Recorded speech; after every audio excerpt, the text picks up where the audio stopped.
بسم اللہ الرحمن الرحیم۔ فرعون اور اس کی خادمہ۔ حضور اکرم صلی اللہ علیہ وآلہ وسلم شب معراج میں بیت المقدس کی طرف جاتے ہوئے مصر کے قریب ایک مقام سے گزرے تو انہیں نہایت ہی اعلیٰ اور زبردست خوشبو آنے لگی۔ آپ صلی اللہ علیہ وآلہ وسلم نے حضرت جبرائیل علیہ السلام سے پوچھا کہ یہ خوشبو کیسی؟ جواب ملا، فرعون کی بیٹی کی باندی مشاط اور اس کی اولاد کی قبر سے آ رہی ہے۔ پھر حضرت جبرائیل علیہ السلام نے اس کا قصہ بیان کیا۔ مشاط فرعون کی بیٹی کی خادمہ تھی۔ وہ خفیہ طور پر اسلام لا چکی تھی۔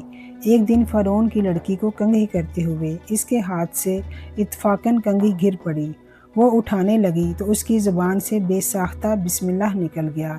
اس پر شہزادی نے کہا، تو نے آج عجیب کلمہ بولا ہے، رب تو میرے باپ فرعون ہی ہیں، تو پھر تم نے یہ کس کا نام لیا ہے؟ اس نے جواب دیا، فرعون رب نہیں ہے، بلکہ رب وہ اللہ ہے جو مجھے اور تجھے اور خود فرعون کو روزی دیتا ہے۔ شہزادی نے کہا، اچھا تو میرے باپ کے سوا کسی اور کو اپنا رب مانتی ہے؟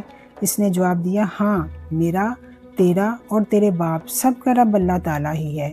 شہزادی نے اپنے باپ سے کہلوایا۔ وہ سخت غضبناک ہوا اور اسی وقت اسے برسر دربار بلوایا اور کہا کہ تو میرے سوا کسی کو اپنا رب مانتی ہے؟ اس نے کہا، میرا اور تیرا رب اللہ تعالیٰ ہی ہے جو بلندیوں اور بزرگی والا ہے۔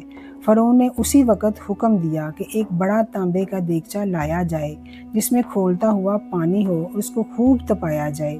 چنانچہ وہ گرم کیا گیا۔ پھر حکم دیا کہ اس کے بچوں کو ایک ایک کر کے اس میں ڈالنا شروع کرو۔ چنانچہ اس نے بادشاہ سے ایک درخواست کی کہ میری ایک درخواست منظور کیجیے، میری اور میرے ان بچوں کی ہڈیوں کو ایک ہی جگہ ڈالیے۔ اس نے کہا، اچھا، تیرے کچھ حقوق ہمارے ذمے ہیں، اس لیے یہ منظور ہے۔ اس کی دونوں بچیوں کو اس کی آنکھوں کے سامنے اس میں ڈال دیا گیا۔ پھر سب سے چھوٹے کی باری آئی جو ماں کی چھاتی سے لگا ہوا تھا۔ فرعون کے سپاہیوں نے اسے گھسیٹا۔ اس نیک بندی کی آنکھوں تلے اندھیرا چھا گیا۔ اللہ تعالیٰ نے اس بچے کو اسی وقت زبان دے دی اور اس نے آواز بلند کہا، اماں جان افسوس نہ کرو، اماں جان ذرا بھی نہ پچھتاؤ، پیچھے نہ ہٹو، حق پر جان دینا ہی سب سے بڑی نیکی ہے۔ چنانچہ انہیں صبر آ گیا۔ اس بچے کو بھی آگ میں ڈال دیا گیا اور آخر میں ان کی ماں کو بھی اس میں ڈال دیا گیا۔ یہ خوشبو کی مہکیں اسی کے جنت کے محل سے آ رہی ہیں۔ اللہ کے راستے میں دی ہوئی قربانی کبھی ضائع نہیں جاتی۔ بچوں کی محبت بھی ایمان سے بڑی نہیں ہونی چاہیے۔ فرعون کی خدمت گار ایک گمنام نام ہے لیکن ایمان کی شہزادی ہے۔ اس کی قربانی نے رہتی دنیا تک مسلمانوں کو صبر، استقامت اور ایمان پر جمے رہنے کا پیغام دیا ہے۔